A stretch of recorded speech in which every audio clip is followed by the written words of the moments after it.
Hello, in this video I want to show you how to install Microsoft Edge browser for your Nokia G60.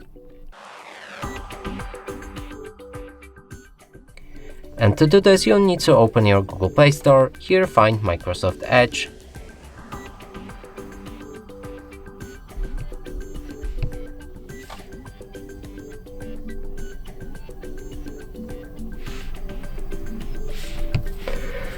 Now select it and download it.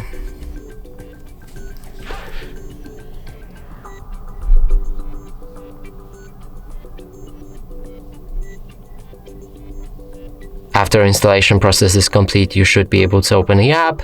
You can sign in to turn on synchronization. I'm gonna do it later. Here accept or not for data sharing preferences and then confirm. Lastly, set Microsoft Edge as a default browser.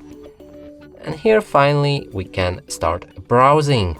And that's it for this video. Hope you like it. Please consider subscribing to our channel, leave a like and a comment below.